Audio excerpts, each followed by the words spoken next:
I love women. But what I really love is that perfume, you know, it clusters my air, and where you pass, there lays that fragrance. Lemon bleach, cinnamon licks, I clench rigid, let my soul dance. Or is it my heart that beats to the rhythm, even under one glance? One glare, caught in a rapture of a careless stare. Smile slurred, speechless when the wine glass she sips, slowly lives her lips. Vow, words lost in my throat. Wow, I'm soaked in my sweat, heartbeats hasten my breath, my fear crashing the earth faster than death. Wow.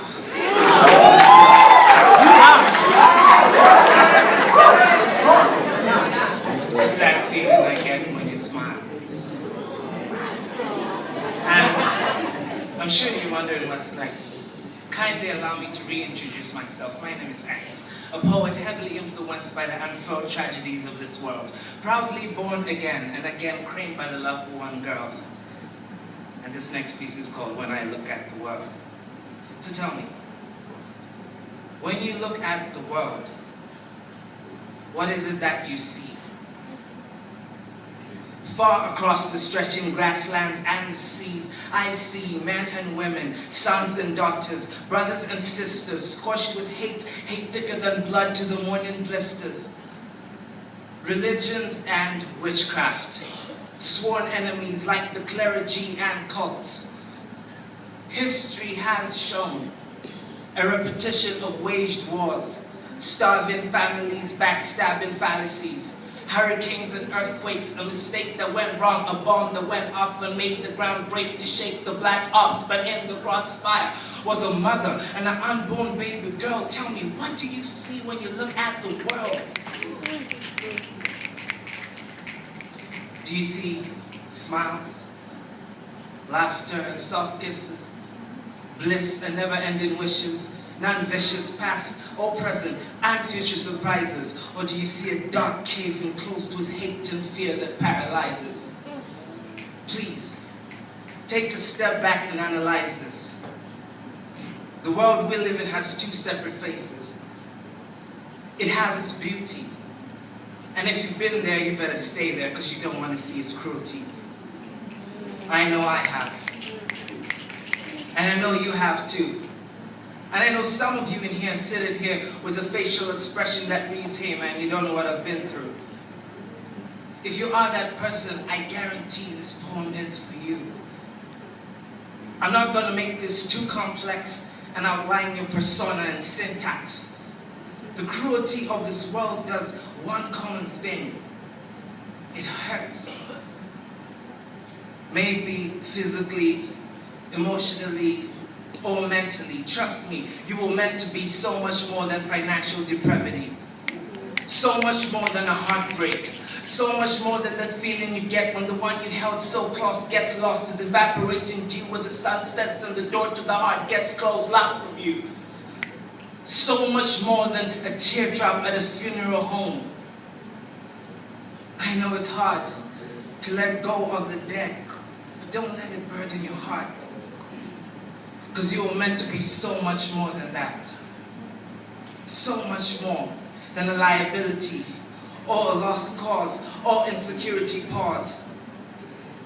I bet there's someone in here, at this very moment, with a burden around their feet.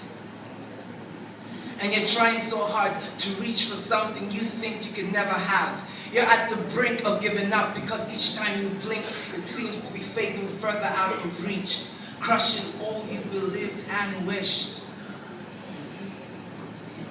If you are that person, I guarantee this poem is for you. You were meant to be so much more. So much more. And I could share the gospel.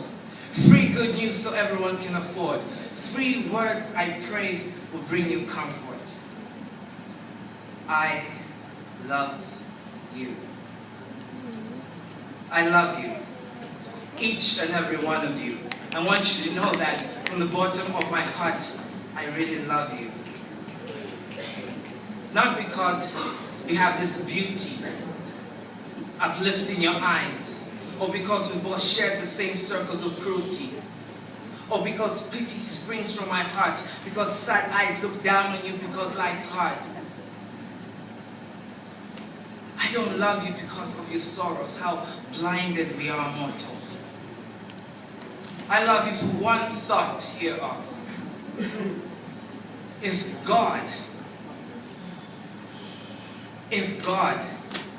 the fluorescence in the sky, the shepherd so divine, the entity above all entities cannot label me as an enemy, but labels me as his son. My name written on the palm of his hand. If that God could love me,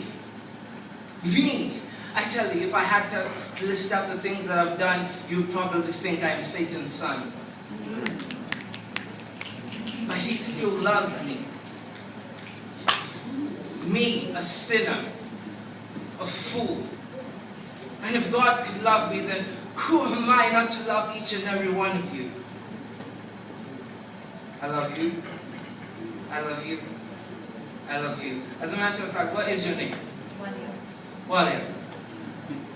I want you to know that when you're caught in a speed trap and life is running loose and you've got no clue and everything you should have done is long past due and you don't know what's next, I want you to know that that poet who calls himself X, he loves you. He's your friend. Nothing close to an enemy. People, learn to fill your hearts with love. Maybe then you will see the world differently. And for your undying attention that never rests, allow me to say thank you and God bless.